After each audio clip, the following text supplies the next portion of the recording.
मंत्र पाठ। ओम सहनाववतु सहनौ भुनक्तु सह वीर्यं करवावहै तेजस्विनावधीतमस्तु मा विद्विषावहै। येन धौता गिरः पुंसां विमलैः शब्दवारिभिः समश्चाज्ञानजं भिन्नम् तस्मै पाणिनये नमः। वाक्यकारं वरुरुचिं भाष्यकारं पतञ्जलिं पाणिनि सूत्रकारं च प्रणतोऽस्मि मुनित्रयम्।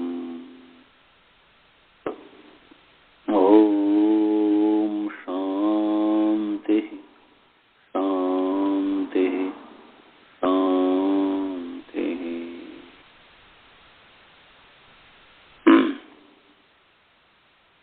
सभी को सादर नमस्ते, सभी को मेरा प्रणाम। भगवान की कृपा से, ईश्वर की कृपा से हम प्रथमावृत्ति जो पाठ हमारा जो चल रहा था उसको प्रारंभ कर रहे हैं। ये हमने कल जो है पठन्ति की सिद्धि कर दी थी। कहा था मैंने कि यजंती भवंती, इसकी सिद्धि वैसे ही होगी। इसमें यदि आप लोगों को यदि कोई शंका हो तो आप पूछ सकते हैं, नहीं तो आगे चलते हैं। किसी को कोई शंका तो नहीं है इसमें? आचार्य जी, हाँ बोलिए। वर्तमान लट लट से लकार को अनुबंध लोप नहीं कर सकते हैं, लशक को गति देते हैं। उसका कारण उच्चारण सामर्थ्यात लस्य अधिकार होने से वो उस लकार को हम स्वीकार करते हैं, अनुबंध लोप नहीं करते हैं। आप बताएं ना जी। और इसको दोबारा बता सकते हैं। उच्चारण सामर्थ्य क्या है? उच्चारण सामर्थ्य माने उपदेश में कहीं और जो है पानी प्रयोग करते हैं। उच्चारण सामर्थ्यात का मतलब हुआ उपदेश सामर्थ्यात। उपदेश सामर्थ्य वो तो लक्ष्य तो 3-4 में है। ठीक है। तीसरा अध्याय 4th पाठ में है। ठीक है। तो उससे तो कोई हानि नहीं पड़ सकती। कहीं भी वो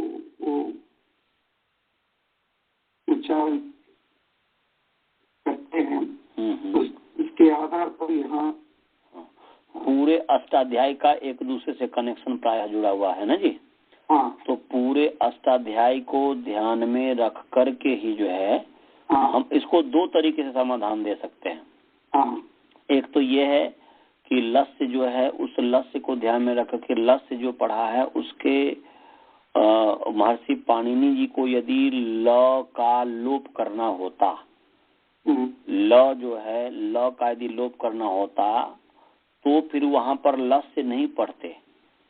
तो महर्षि पाणिनि जी का जो व्यवहार है, महर्षि पाणिनि जी का जो उपदेश है, उस व्यवहार से, उस उपदेश से पता चलता है कि लडादि जो प्रत्यय हैं उसमें ल की संज्ञा नहीं होगी।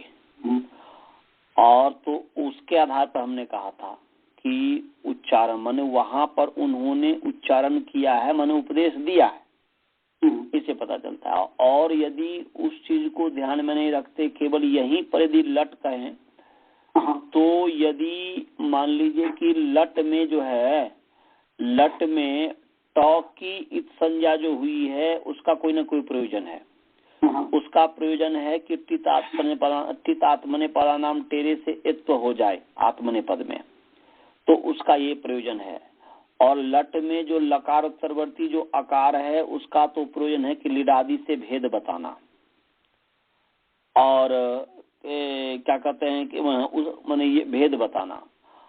अब ल जो है, अब ल की क्योंकि प्रयोजनम बिना मंदोपि न प्रवर्तते, बिना प्रयोजन का तो मंद से मंद व्यक्ति भी नहीं जाता है। और महर्षि पाणिनि जी जो कुछ व्यवहार करते हैं उनके हर एक व्यवहार में उपदेश होता है, हर एक व्यवहार में न कोई जो कारण होता है, कोई न कोई जो है सिखाने की बात होती है। तो लॉ की इस संज्ञा यदि हम कर देते हैं तो उसमें क्या सिखाने की बात होगी महर्षि पाणिनि जी का, भगवान पाणिनि जी का? केवल जो है मान लीजिए कि केवल वो प्राप्त है, उस प्राप्त होने से ही उसको लोप कर दें, ठीक है। एक सामान्य रूप से जो है हम जो है कार्यकाल की दृष्टि से जब देखते हैं तो भाई कार्यकाल की दृष्टि में ये हुआ कि जब कार्य हो रहा है तो मैंने कार्य में दो तरीके का है ना, जिस कार्य कालम संज्ञा परिभाषा में तो देशम संज्ञा परिभाषा जैसे होता है, ऐसे ही जो है इसको आधार मान लीजिए। तो इसको आधार मान करके भाई जैसे पर्जन्यवत न्याय से वर्षा जो है सब जब बरसती है तो जहाँ पानी है वहां पर भी बरसती है, जहाँ पानी नहीं है वहां पर भी बरसती है। ऐसे ही यहाँ पर वर्षा जो होगी, इस संज्ञा रूपी जो वर्षा होगी, जहाँ प्रयोजन नहीं है वहां पर भी होगी और जहाँ पर प्रयोजन है वहां पर भी होगी। परंतु इन दोनों में भेद ये करना है कि जहाँ प्रयोजन होगी वहां पर तो इस संज्ञा हो जाएगी, परंतु जहाँ प्रयोजन नहीं है वहां पर इस संज्ञा करने का कोई लाभ नहीं है, क्योंकि इस संज्ञा करने का कोई न कोई लाभ होना चाहिए।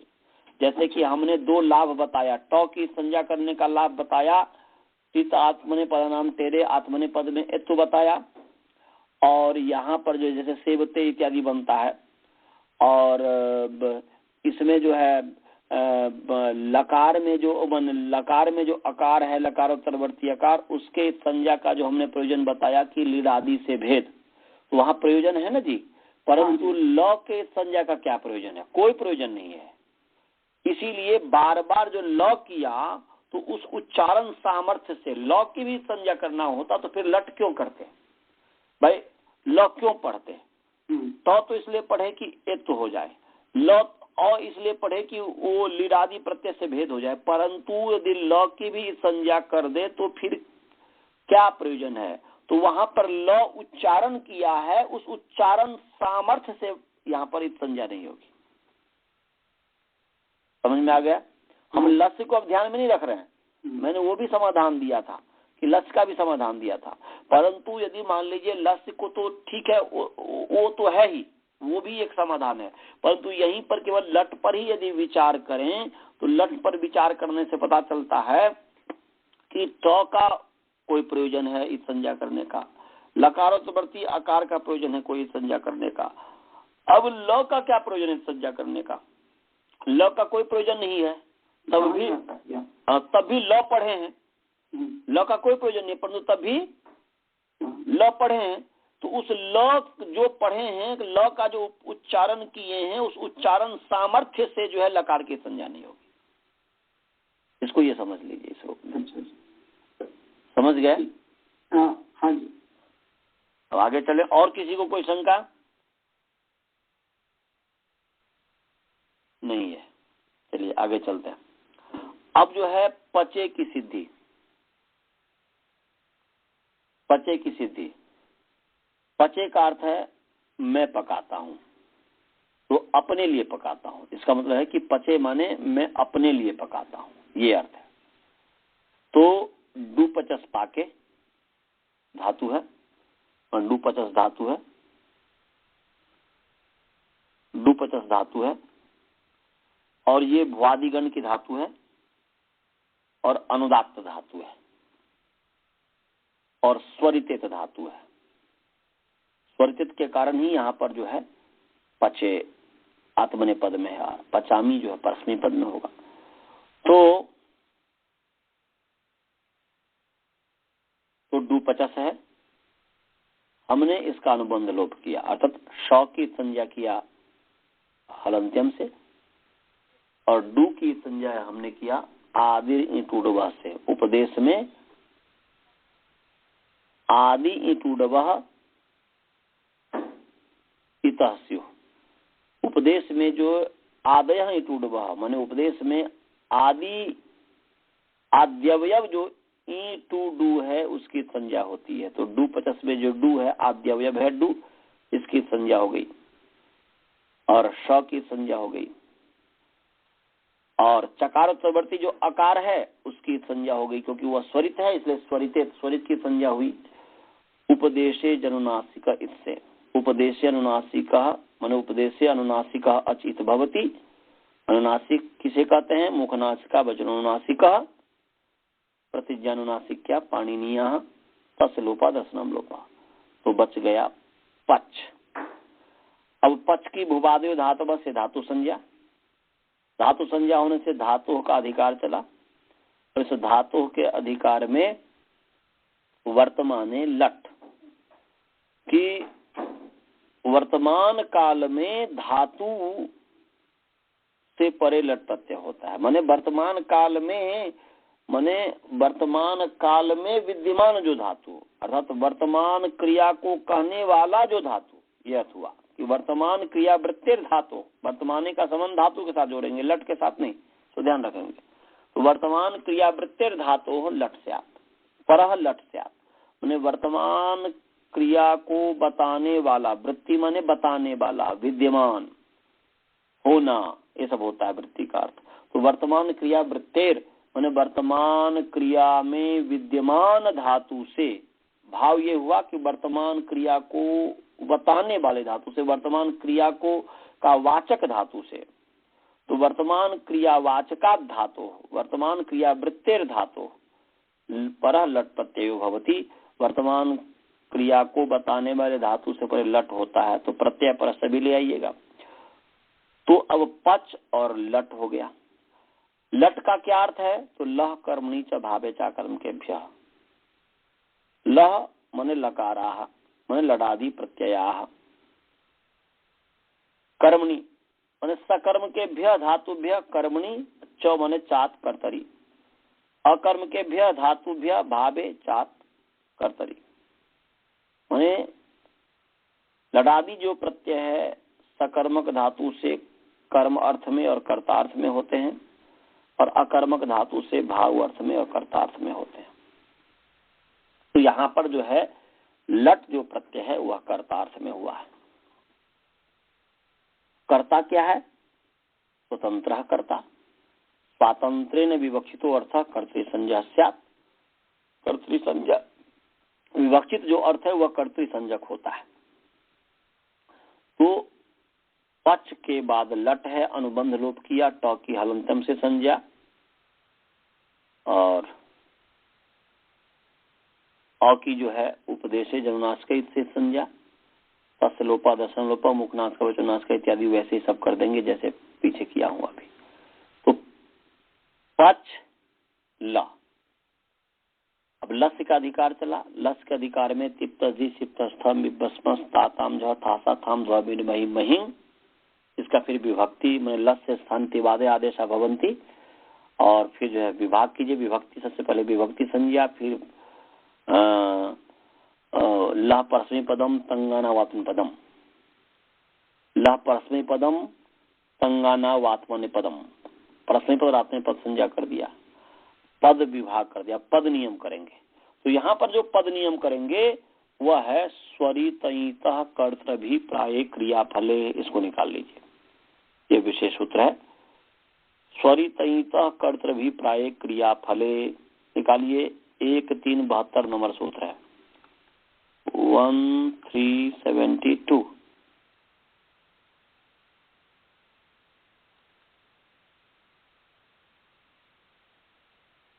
एक 372 नंबर सूत्र है, निकाल लीजिए। स्वरितयितः कर्तृभि प्राये क्रियाफल है। मिल गया जी। मिल गया? मिल गया जी। और भाई जी आप लोग निकाल लिए गुरुकुल में। स्वरितयितः कर्तृभि प्राये क्रियाफले निकल गया? बालबोध जी बोल नहीं रहे हैं। निकल गया?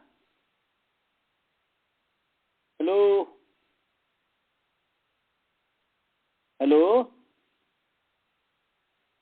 भाई जी, आवाज ही नहीं आ रही।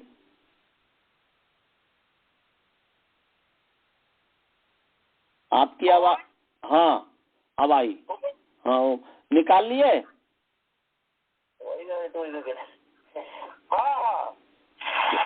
तो क्यों नहीं आवाज आ रही थी?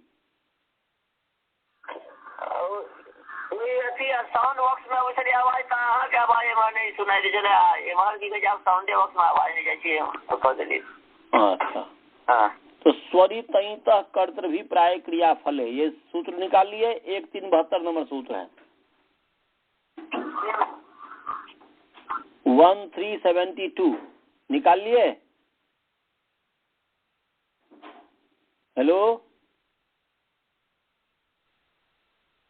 तो फिर उन्होंने लगा दिया। निकाल लिए।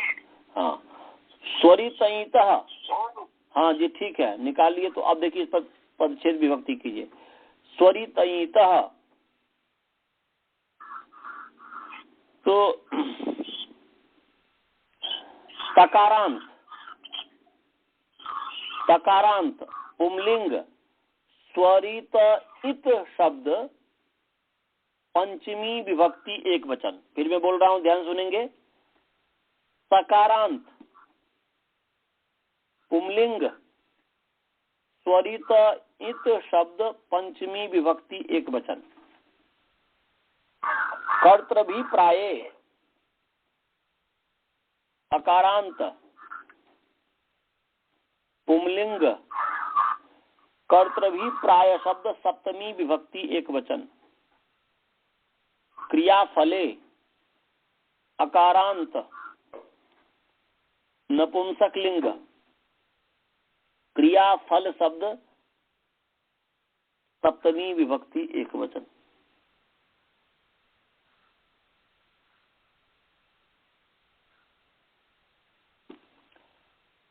अकारांत नपुंसकलिंग क्रियाफल शब्द सप्तमी विभक्ति एक वचन। कर्तृभिप्राय अकारांत पुंलिंग कर्तृभिप्राय शब्द सप्तमी विभक्ति एक वचन, या नपुंसकलिंग कर दिए कर्तृभिप्राय, पुंलिंग न करके अकारांत नपुंसकलिंग कर्तृभिप्राय शब्द सप्तमी विभक्ति एक वचन। और स्वरितयित तकारांत पुंलिंग स्वरितयित शब्द पंचमी विभक्ति एक वचन। कर्तृभिप्राय नपुंसकलिंग है, क्रियाफल भी नपुंसकलिंग है, दोनों सप्तमी है, दोनों को नपुंसकलिंग कर दीजिए। अब जो है पदच्छेद हमने कर दिया। अब विभक्ति, सॉरी विभक्ति भी हो गई, पदच्छेद विभक्ति। अब समास। समास है पहले स्वरितयित में स्वरितश्च, स्वरितश्च यच, स्वरितश्च यच इति स्वरितयौ कीजिएगा, लिखिएगा स्वरितश्च यच, स्वरितश्च यच, या यश्च भी कर सकते हैं। उसमें अ जो है उच्चारणार्थ है, तो बस य को ही क्यों, सीधे स्वरूप है उसी को क्यों न लिया जाए। तो स्वरितश्च यच इति स्वरितयौ लिख लिए। स्वरितश्च यच इति स्वरितयौ, स्वरितयौ च छ ज झ य वाला उसमें औ यौ, स्वर का पंचम वर्ण में औ जोड़ दीजिए यौ, स्वरितयौ। स्वरितश्च यच माने य हलंत, यह हलंत करके च देंगे, उच्चारण के लिए आ जा रहा है परंतु यच। स्वरितश्च यच इति स्वरितयौ, स्वरितयौ इतौ यस्य, स्वरितयौ स्वरित। अब आगे स्वरितश्च यच इति स्वरितयौ, ये इतरेतर योग द्वंद्व हो गया। अब स्वरितयौ इतौ यस्य, स्वरितयौ इतौ यस्य, स्वरितयौ इतौ यस्य स्वरितयित, स्वरित अजी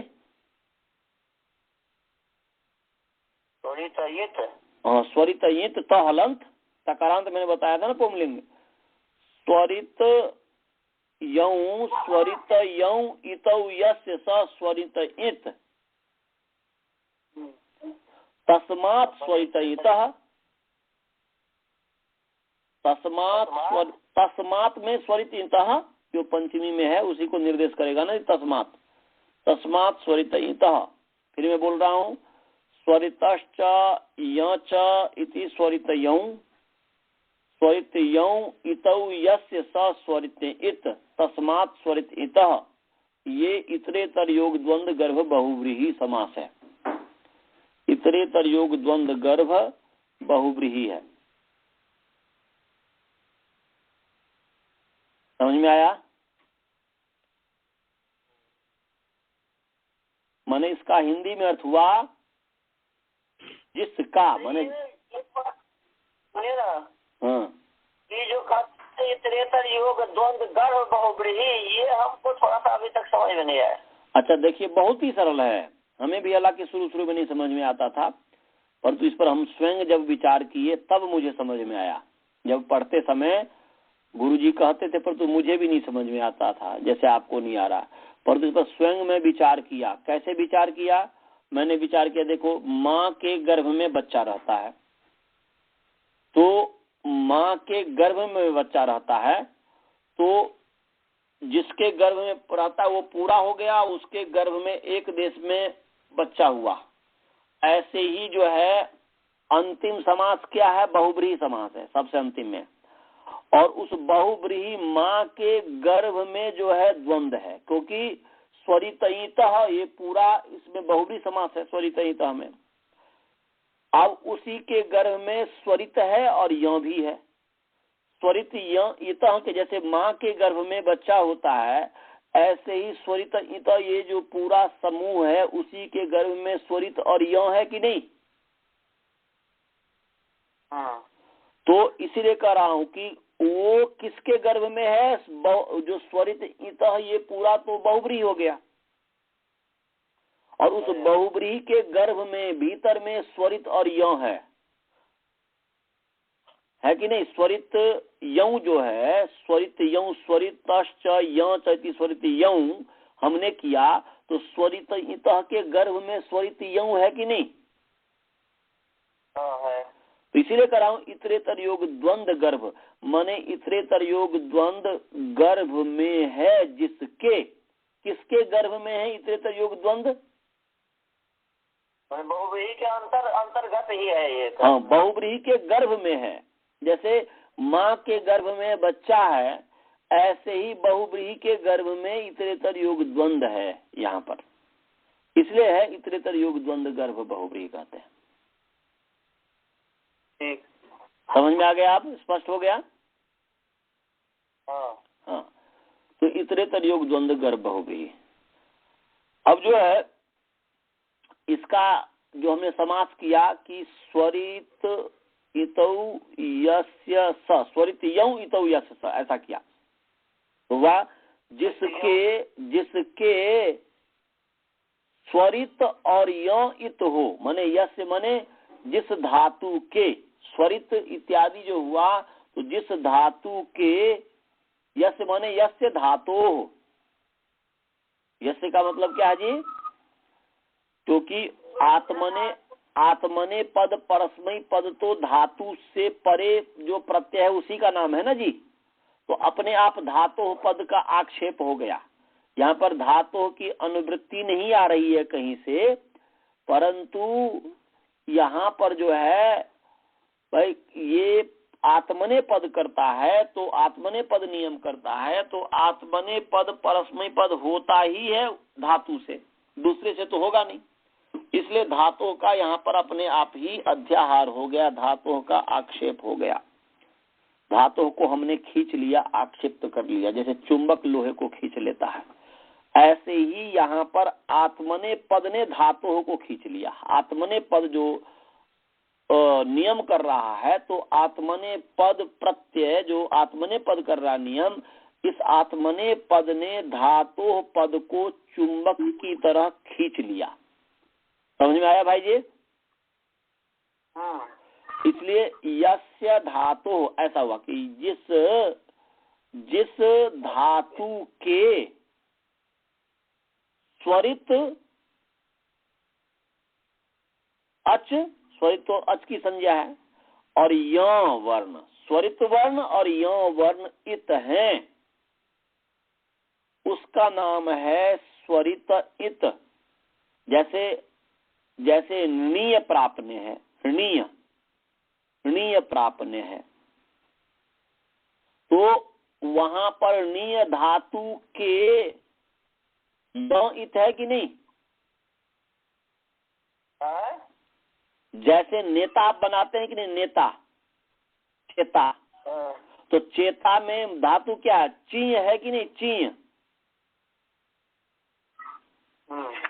तो चीय में जो य है, य की इत संज्ञा हुई है कि नहीं हलंत्यम से? तो मैं कह रहा हूं कि जिस धातु के य इत है उसका नाम है इत, और जिस धातु के स्वरित इत है उसका नाम है स्वरितित।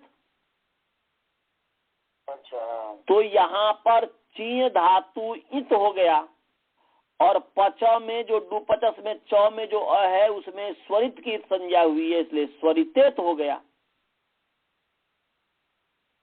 डुपचस पाके में चकार उत्तरवर्ती जो अकार है वह स्वरित है, और उस स्वरित की इत संज्ञा हुई है, तो स्वरितेत धातु हुआ कि नहीं पच? ये पच में अभी जो मैंने अभी जो उपदेश से जो नासिक इत से जो कोई इत किए है वो इसलिए क्या है, वो क्या बोल रहे, फिर बोलिए। मैंने अभी किए है ना, जैसे क्या कहते हैं पच जो है, पच में चकार उत्तरवर्ती अकार की संज्ञा की है कि नहीं? हाँ। तो अ क्या है? अ जो है किस गुण वाला है? स्वरित गुण वाला है ना जी। स्वरित गुण वाला है। तो स्वरित गुण वाले अ की इत संज्ञा किया तो पच धातु कौन सा हो गया?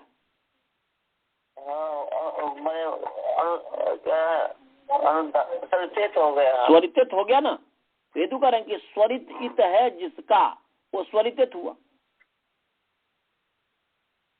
ये आज समझ में आया। आज हमको समझ में आया। हाँ, तो माने स्वरित इत है जिसका वो स्वरित, अनुदात इत है जिसका वो अनुदात, उदात्त इत है जिसका वो उदात्त, य इत है जिसका वो इत, न इत जिसका है वो नित इत्यादि होता है। समझ में आया? हाँ भाई जी। भोजों में भी तो ऐसे ही था ना। अब जहाँ पर भी अभी वर्तमान में समझिए ना, वहां पर क्यों जा रहे हैं आप? अभी इसको समझिए जो मैं समझा रहा हूँ। अब आपका का एक में समझा दिया, अब आपका काम है ढूंढना कि कौन अनुदात्त है, कौन उदात्त है, कौन स्वरित है धातु पाठ से। वो आपका काम है, मेरा काम नहीं है। यहाँ जो मैं बता रहा हूँ वो समझ में आया कि नहीं? हाँ, समझ गया। हाँ, तो स्वरितयितः का मतलब हुआ कि जिसके स्वरित और य हो, स्वरित इत होगा तो स्वरित, य होगा तो इत। ये अब आगे चलिए। कर्तृभी प्राये, तो कर्तृभी प्राये में यहाँ पर जो है ये उपपद तत्पुरुष समास है। इसका उपपद तत्पुरुष ये है कर्तारम अभिप्रैति इति कर्तृभिप्रायम, ऐसा है। कर्तारम अभिप्रैति इति कर्तृभिप्रायम तस्मिन् कर्तृभिप्राये, ऐसा हो गया। कर्तारम अभिप्रैति, कर्तारम अभिप्रैति, कर्तारम अभिप्रैति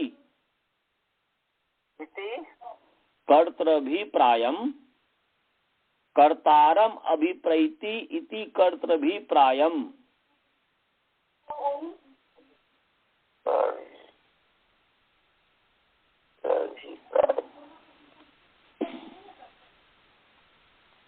कर्तारम अभिप्रैति इति कर्तृभिप्रायम। कर्तारम अभिप्रैति इति कर्तृभिप्रायम।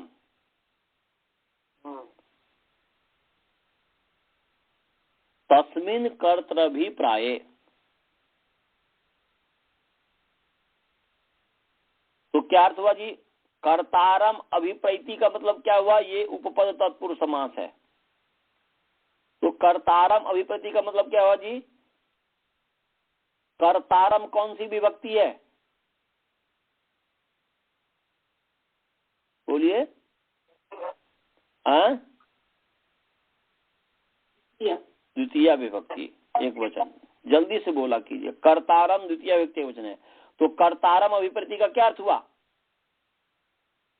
कर्ता को अभिप्रेत जो करता है।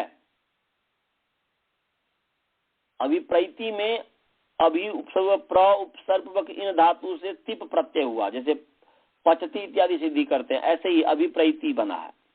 तो कर्ता अभिप्रैति जो है क्रियावाची माने क्रियापद है, तिंगंत है। तो कर्तारम अभिप्रैति इति कर्तृभिप्रायम तस्मिन् कर्तृभिप्राये। तो कर्ता को जो अभिप्रेत करता है, अभिप्रेत माने लक्षित करता है, कर्ता को जो ध्यान में रखता है न जी, कर्ता को लक्षित करता है, तो कर्ता को मिलता है, ऐसा समझिए।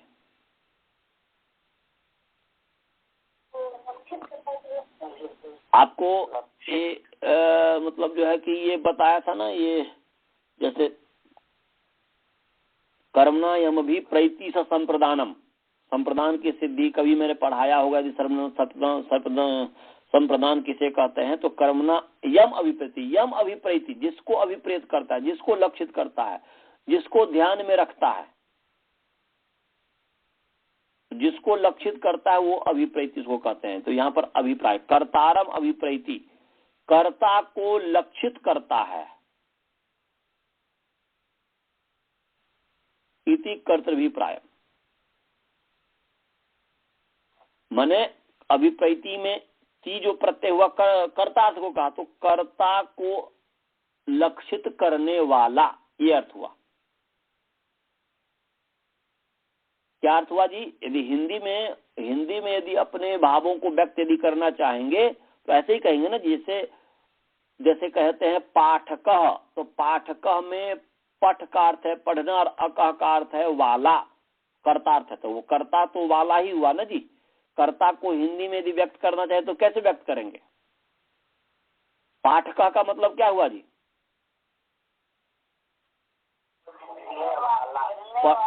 तो पढ़ने वाला। तो वाला अर्थ है अक का, वो क्योंकि वाला कर्ता को कह रहा है, और पठ माने पढ़ना। तो पठ अक जो कि पाठ का माने पढ़ने वाला, चाय का माने चुनने वाला, कार का माने करने वाला। तो जो जैसे कृदंत का प्रयोग करते हैं तो उसमें वाला अर्थ करते हैं, ऐसे ही यहाँ पर देवदत्त पुस्तकम पठती, तो देवदत्त पुस्तक पढ़ता है। तो ता है के द्वारा किसको कह रहे हैं? देवदत्त को कह रहे हैं। श्रवण व्याकरण पढ़ता है, तो पढ़ता है पढ़ के द्वारा, तो पढ़ने को कहते हैं। ता के द्वारा किसको कह रहे हैं? ता के द्वारा, ता के द्वारा किसको कह रहे हैं? श्रवण को। तो वहां पर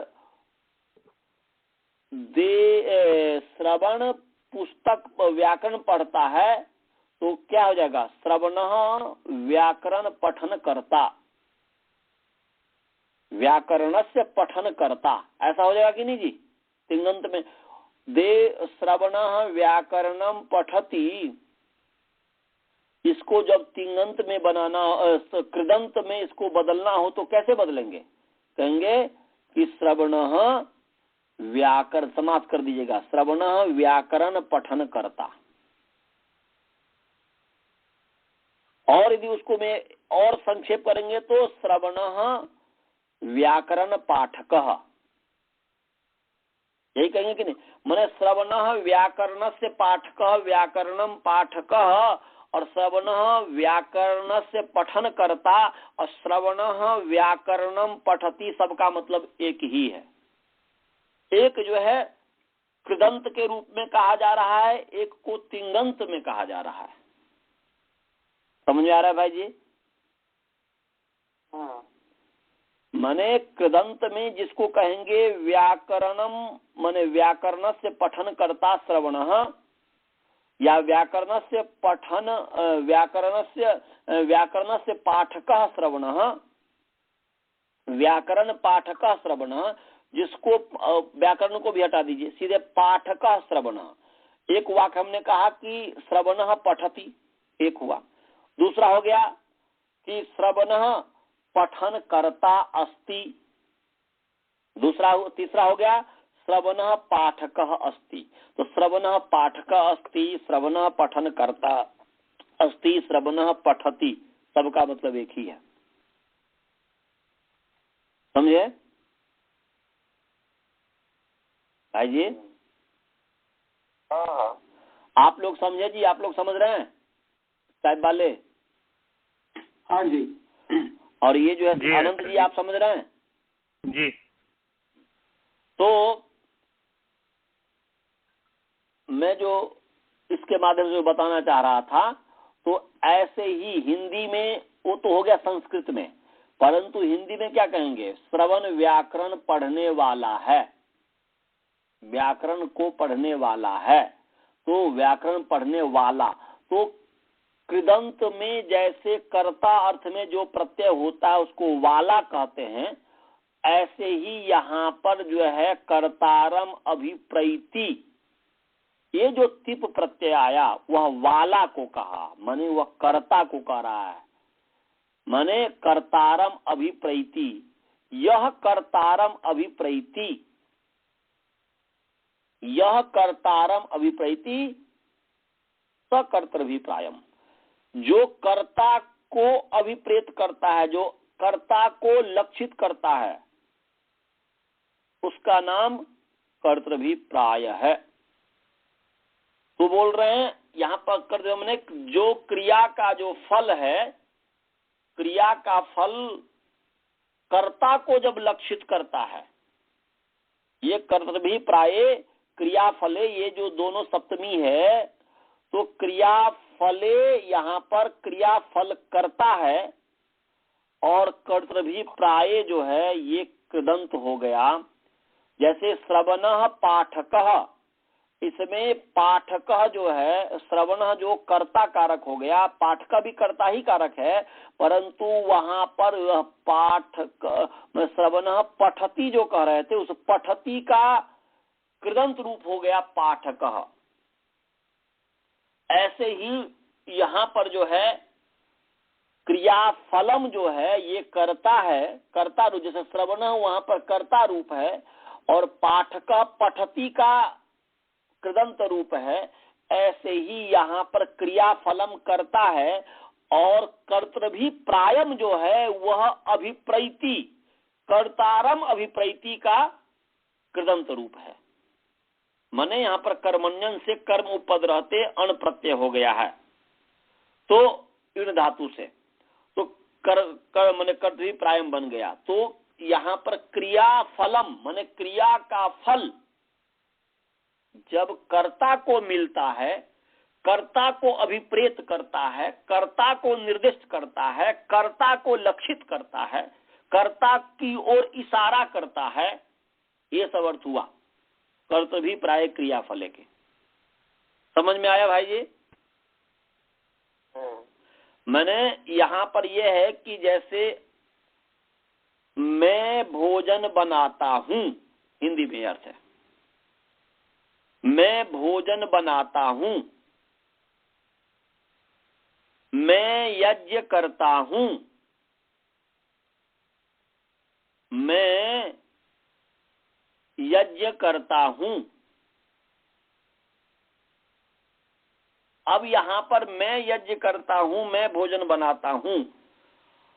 अब मैं भोजन बनाता हूँ में मैं है कर्ता, बनाना क्रिया है। मैं यज्ञ करता हूँ तो मैं है कर्ता और यज्ञ करना क्रिया है। अब यहाँ पर जब यज्ञ करना जो क्रिया है, अब यज्ञ करना क्रिया का फल दो हो सकता है। एक स्वयं भी को भी मिल सकता है, स्वयं को भी प्राप्त हो सकता है, और एक दूसरे के लिए भी हो सकता है। जैसे आप यदि किसी के सीमंतोन्नयन संस्कार के लिए यज्ञ करते हैं, आप किसी के घर में जाकर के यज्ञ करते हैं, या मैं करता हूं, किसी का यदि कोई गृह प्रवेश है, किसी का नामकरण है, किसी का मुंडन है, चूड़ाकर्म है, किसी का उपनयन है, किसी का विवाह संस्कार है, उसमें यज्ञ होता है, तो वहां पर यज्ञ जो होगा तो वहां पर यजामी होगा, वहां पर यजे नहीं होगा, क्योंकि वहां पर जो है लाभ जो हो रहा है यज्ञ का, वह जिसके लिए किया जा रहा है उसको हो रहा है, स्वयं को वहां पर लक्ष्य नहीं है, स्वयं को लक्षित नहीं कर रहा है। क्रिया का जो फल है, यजन क्रिया का जो फल है, वह यजमान को मिल रहा है, वह पुरोहित को नहीं मिल रहा है। हाँ जी, समझ में आ रहा है? मिल तो रहा है पुरोहित को भी, लेकिन मुख्य रूप से उसे मिल रहा है। तो मुख्य का ही माने मुख्य का ही जमाना है भाई, मुख्य को ध्यान में रखिए। गौण रूप में तो पुरोहित को भी मिल रहा है, वो एक अलग चीज है। व्यक्ति जब भोजन बनाता है तो स्वयं नहीं खाएगा। यदि घर में यदि कोई मान लीजिए कोई पाहुन आ गया, कोई अतिथि आ गया, उसके लिए भोजन बनाया जाता है, तो अपने लिए व्यक्ति भोजन बनाता है तो चलो एकदम बना लिया, कैसे भी खा लिया। परंतु यदि घर में जब कोई व्यक्ति आ जाता है तो क्या होता है, यदि घर में यदि अतिथि आ जाए, घर में यदि दामाद आ जाए, तो क्या करते हैं हम? उस समय भी वही खाते हैं जो कि हम लोग सामान्य रूप से खाते हैं। विशेष भोजन बनाते हैं और उसको खुद भी खाते हैं। हाँ, खुद खाते हैं, वो एक अलग चीज है, पर उसमें उद्देश्य किसका होता है, क्या होता है? वो दूसरे को होता है। वहां पर अतिथि का होता है, वहां पर दामाद का हुआ। तो इसीलिए यहाँ पर यही बात कर रहे हैं कि लक्ष्य जब एक पुरोहित जब यज्ञ करता है, यजमान के यहाँ जाता है, तो भाई उसका भी फल तो उसको मिलेगा, उसको धर्म मिलेगा। परंतु वहां पर मुख्यता है उस यजमान का, यजमान को उसका फल मिलता है। तो उस दृष्टि से जब यज्ञ किया जाता है तब तो होगा यजामी। परंतु जब स्वयं के लिए यज्ञ करता है व्यक्ति, जो दैनिक यज्ञ जैसे है, या स्वयं उद्देश्य स्वयं के लिए जब करता है तो होता है वो हम यज्ञ होगा। तो यहाँ पर ये करें कि कर्तृभी प्राये क्रियाफले, क्रियाफले कर्तृभी प्राये, माने क्रियाफले कर्तृभी प्राये, क्रिया का फल कर्ता के अभिप्राय में होता है, कर्ता को अभिप्रेत करके होता है। तब जो है स्वरितेत और इत धातु से परे आत्मनेपद होता है। और जब कर्ता को क्रिया का फल कर्ता को अभिप्रेत करके नहीं होता है, किसी अन्य को होकर करके होता है, तब जो है वहां पर तो परस्मै पद होगा, आत्मनेपद नहीं होगा।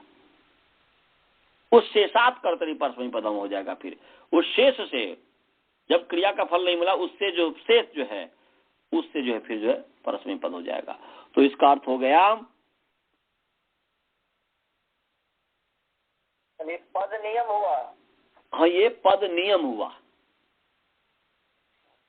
ये पद नियम किया। पद विभाग तो किया, लाभ परस्मै पदम तंगनावदन पदम, वो तो पद विभाग हो गया। पद विभाग तो पहले जैसे ही होगा ना। हाँ, पद विभाग पहले जैसे होगा, पद नियम में अंतर हो गया। अभी तक आपको हमने शेषात कर्तरी परस्मै पदम बताया था, अब आत्मने पद की सिद्धि कर रहे हैं, तो इसलिए स्वरित कर्तव्य क्रिया फले से जो आत्मने पद हो गया। यहाँ पर स्वरित होने के कारण पक्ष जो है, समझे? तो क्या इसका अर्थ बन जाएगा जी? इसका अर्थ बन जाएगा कर्तृभी प्राये क्रिया फले, या मैंने ऐसे अन्वय कीजिए, क्रिया फले कर्तृभी प्राये, यदा का भी अध्याहार करना पड़ेगा कि यदा क्रिया फले कर्तृभी प्राये भवती, जब क्रिया का फल कर्ता के अभिप्राय में होता है,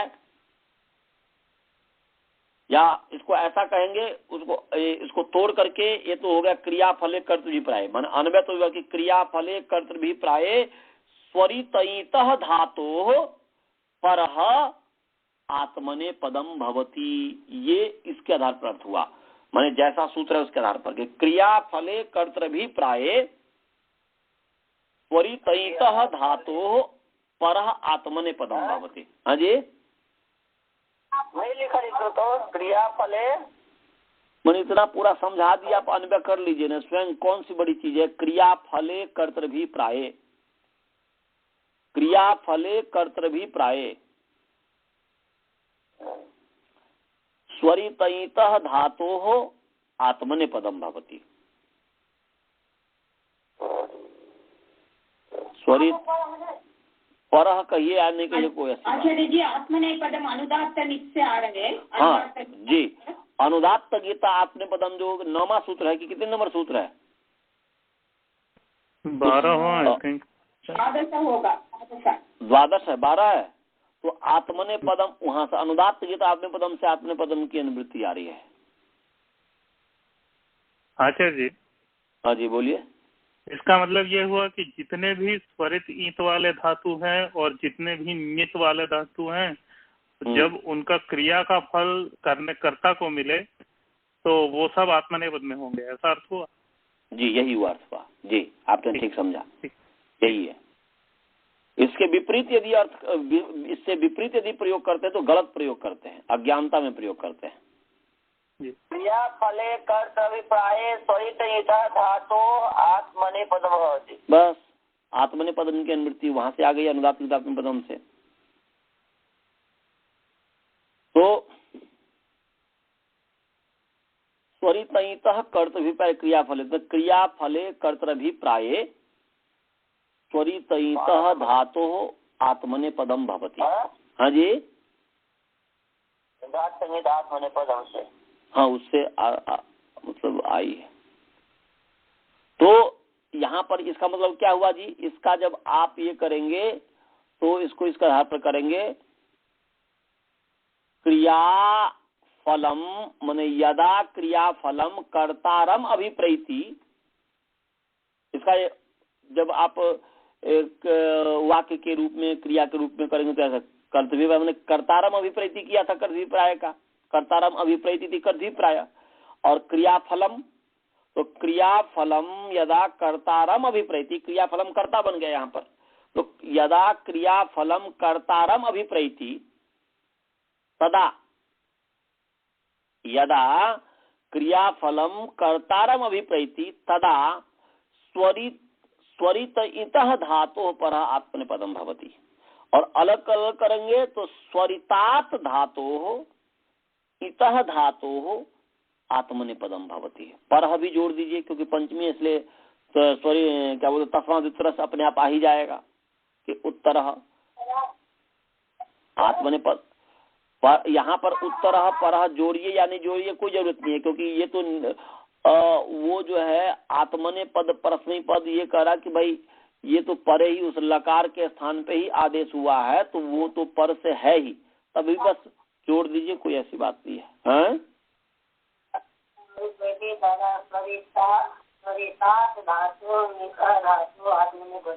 स्वरितात धातोः इतः धातोः आत्मनेपदम भवति। स्वरित मैंने गलत में बोल दिया, स्वरितात नहीं हुआ, स्वरितेतः माने स्वरितेतः, इत है ना जी, स्वरितेत है ना जी, तो स्वरितेतः धातु हो, ऐसा मैं गलत बोल दिया, स्वरितात नहीं होगा, स्वरितेतः माने यदा क्रिया फलम कर्तारम अभिप्रैति तदा स्वरितेतः इतः धातोश्च, क्योंकि दो है ना, अलग अलग कर दिया, तो इतः स्वरितेतः इतश्च धातोः आत्मनेपदम भवति। समझ में आया जी?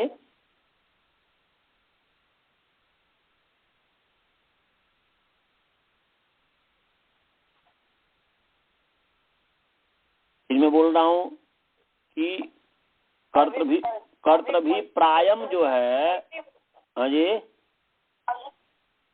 अभिप्रैति बोलते हैं कि अभिप्रैति? अभिप्रैति, प्र में ऐकार तो ह्रस्व का अभिप्रैत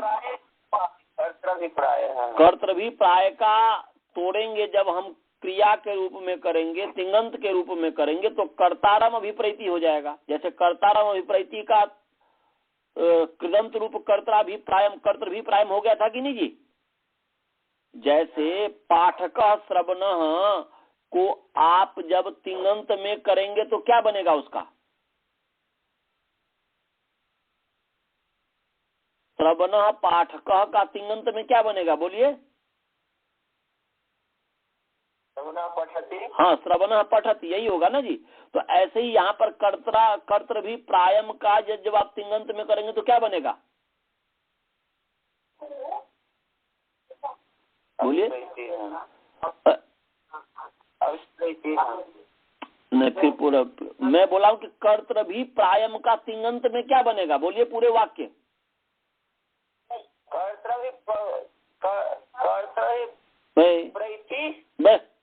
कर्तारम अभिप्रैति।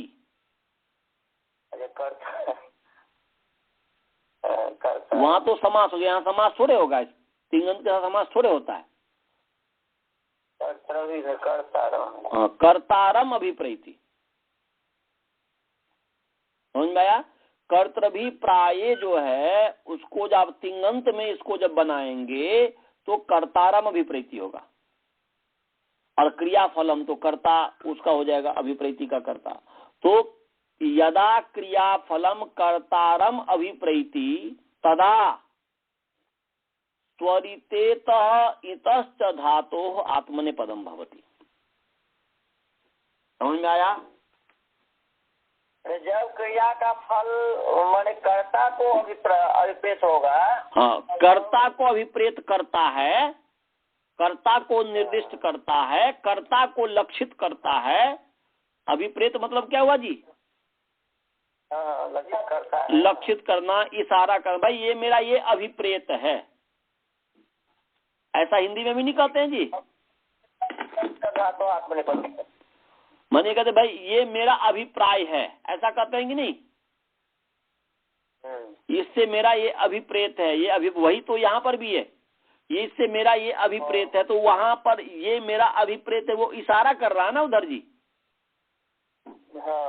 तो यहाँ पर अभिप्रेत, अभिप्राय, वो अभिप्रैति, अभिप्रेत, निर्लक्षित, सब एक ही चीज है, एक पर्यायवाची है, समझ लीजिए समझाने के लिए। तो अभिप्रैति माने जब कर्ता को क्रिया का फल कर्ता को लक्षित करता है, कर्ता को इंगित करता है, कर्ता को इशारा करता है, कर्ता को निर्देशित करता है, तब जो है स्वरितेत और इत धातु से परे आत्मनेपद होगा। जब कर्ता को निर्देशित नहीं करेगा, कर्ता को लक्षित नहीं करेगा, तो जो है परस्मैपद होगा, स्वरितेत और इत धातु से भी। समझ गए? हाँ। तो क्रियाफले कर्तृभिप्राये स्वरितः धातु आत्मनेपदम भवति, वो उस रूप में कर दिया। क्रिया का फल कर्ता के अभिप्राय होने पर, क्रिया का फल कर्ता को अभिप्रेत मन क्रिया के फल का कर्ता को अभिप्रेत करने पर, कर्ता को अभिप्रेत होने का मतलब कर्ता को प्राप्त होता है, यही हुआ ना? हाँ, तो वही हुआ ना, क्रिया का फल जब कर्ता को लक्षित करके होगा तब। तो ये देवदत्त पचती भी बनेगा, देवदत्त पचते भी बनेगा। तो देवदत्त पचती तो हो गया कि भाई दूसरे के लिए पकाता है। देवदत्त पचते कहते हैं कि देवदत्त पचते, देवदत्त किम करोति, श्रवण किम करोति। तो मैंने कहा कि अयि भ्रातृ महोदय श्रवण किम करोति, तो श्रवण पचते, तो इसका मतलब कि पचते का प्रयोग किया तो श्रवण अपने लिए भोजन बना रहा है, ये अर्थ हुआ इसका मतलब। और जब कहेंगे किम देव श्रवण किम करोति तो पचती, तब वो दूसरे के लिए भोजन बना रहा है। उसका पर्याय आया है, वो सबको माने अपने भी खाएगा उसमें, परंतु वो उसका दृश्य माने उसका ये है कि वो पूरे ब्रह्मचारी के लिए भोजन बना रहा है। समझ में आ गया? इस सूक्ष्मता को समझिएगा और इसी के आधार पर प्रयोग कीजिएगा। नहीं तो ये जो है कि अभी जो संस्कृत का जो एक होड़ चल गया हुआ है ना, ये अच्छी बात है, संस्कृत का प्रचार तो होना ही चाहिए, क्योंकि परंतु ये इस प्रचार में जो एक गंभीरता को भी, एक जो है गूढ़ता को भी देखना है कि ये हम कैसे प्रयोग करें इसका। तो अब समय हो गया है और हमने पद नियम कर दिया है कि अर्थात तो आतामझ थास आथामझम इट बही महिंग ये प्रत्यय होंगे लकार के स्थान में। अब उसमें से हमें केवल इट लाना है, उत्तम पुरुष का एक वचन लाना है, उसके लिए फिर जो है वैसे ही करना पड़ेगा जैसे एक ही है, उसमें केवल जो है पुरुष नियम में जो है अस्मदुत्तम लग जाएगा, बस इतने ही विशेष और कुछ नहीं है, जो कि हम अब कल बताएंगे। किसी को कोई प्रश्न हो तो पूछिए, नहीं तो मंत्र पाठ करते हैं। सभी को समझ में आ गया? वसुधा जी समझ में आया, स्वाति जी, वासुदेव जी, सबको समझ में आया? आचार्य जी, हाँ बोलिए। थोड़ा सा कंफ्यूजन है। बोलिए। कोई धातु आत्मनेपद में ही होता है। जी, बहुत सुंदर। कोई धातु परस्मय पद में ही होता है। जी। इस सूत्र का प्रयोजन जब कतरे में आत्मने परस्मय पद में भी हो सकता है, आत्मने पद में भी हो सकता है, तभी तो एक सूत्र का प्रयोजन होता है। जी जी जी, तभी होता है, तभी होता है। जो उदात्त धातु है तो उसका तो दोनों में, माने परस्मय पद आत्मनेय पद किसी भी में प्रयोग कीजिए, उसका मतलब दोनों हो जाएगा, अपने लिए भी दूसरे के लिए भी। और जो स्वरित धातु है या इत धातु है तो उससे जो आत्मनेय पद होगा तो वो अपने लिए हुआ और दूसरे के लिए हुआ तो परस्मय पद हुआ, केवल इसी के लिए। और अन्य के लिए जो कुछ तो धातु अनुदात्त ही है, कुछ धातु उदात्त ही है, तो उसके लिए नियम नहीं है, स्वरित और इत धातु के लिए। और कोई प्रश्न? देशात् कर्तरि परस्मै पदे प्राप्ते स्वरिते तो यो धातुः यतश्चित् तेभ्यः आत्मनेपद भवति इति काशिका वृत्ति में है, इसीलिए पूछा था। हाँ ठीक है, माने वो जो है शेषात् कर्तरि परस्मै पदम जो कहता है कि शेष से परस्मै पद होता है, तो शेष से मतलब ये हुआ कि जब क्रिया का फल कर्ता को नहीं मिलेगा तब स्वरित और इत धातु से परस्मय पद हो जाएगा, और जब क्रिया का फल कर्ता को मिलेगा तब स्वरित और धातु से आत्मनेय पद हो जाएगा। इसी बात को काशिका में समझा रहा है। अच्छा, समझ में आ गया? हाँ। तो मतलब ये अच्छी बात है, बीच में काशिका देख लेते हैं, परंतु अभी हम लोगों को रखना ये चाहिए कि हम प्रथमा वृत्ति, प्रथम जो आवृत्ति करते हैं, प्रथमा वृत्ति में सिद्धि, सूत्रार्थ, ये सब पूरे समझ लेना है इसी में। इसके लिए यदि कोई शंका हो फिर ये है। काशिका वृत्ति का मतलब होता है कि पदकृत्य। काशिका वृत्ति का मतलब क्या जी? काशिका वृत्ति में भी इस बात को समझाया जो अभी मैं समझा रहा हूँ, या जैसे वासुदेवन जी ने कहा भी, परंतु यह है कि काशिका वृत्ति में जो हमें समझना है उस समय जोर दिया जाएगा कि ये क्यों पढ़ा गया। जैसे कि पीछे बार उन्होंने वासुदेवन जी ने पूछा था कि भाई न लोप प्रातिपदिकांत में प्रातिपदिकांत से नहीं पढ़ते तो क्या हानि होती। ये काशिका का विषय है, ये प्रथमा वृत्ति का विषय नहीं। वो अहन में जो है, अहन जो है क्या बोलते हैं लंग लकार का रूप है, यदि वहां पर प्रातिपदिक नहीं पढ़ते तो अहन के भी न की भी संज्ञा होने लग जाती इत्यादि, मैंने उसका भी सॉरी उसके भी न का भी लोप हो जाता, ये दोष होता, इसलिए प्रातिपदिक पढ़ा। तो ये प्रातिपदिक ग्रहणम किम क्या बोलते हैं ऐसे क्या वो ये जो है अंतस्य ग्रहणम किम इत्यादि, जो कुछ भी किम के माध्यम से पूछा जाएगा वो काशिका वृत्ति का विषय है।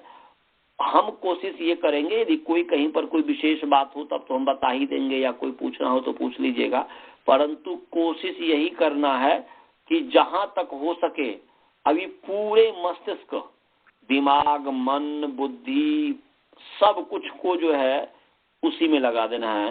माने शब्दों की सिद्धि कैसे होती है इसमें लगाना है, और साथ साथ जो है क्या कहते हैं कि जो है अर्थ कैसे बना, अर्थ में कमी नहीं होनी चाहिए। अर्थ को समझाने के लिए जितने भी चीज का सहारा लेना पड़े, चाहे उसका फिर काशिका का सहारा लेना पड़े, उसका यदि परिभाषा का सहारा लेना पड़े, महाभाष्य का सहारा लेना पड़े, जिस चीज का भी सहारा लेकर के अर्थ निर्दुष्ट होना चाहिए, अर्थ में कोई दोष नहीं होना चाहिए। ये समझ में आ गया तो फिर जो है आगे तो प्रथमा काशिका वृत्ति में कोई ऐसा नहीं है, बस यही मूल है। और इसी को आगे इसी की सुरक्षा करने के लिए, सूत्रार्थ को बताने के लिए ही उस पदकृति इत्यादि किया है, उस पर ज्यादा ध्यान देंगे। तो मंत्र पाठ करें। कुछ पूछना है आनंद जी, आपको कुछ पूछना है?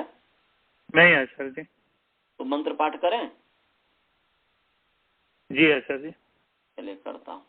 ओम पूर्णमदः पूर्णमिदं पूर्णात् पूर्णमुदच्यते पूर्णस्य पूर्णमादाय पूर्णमेवावशिष्यते।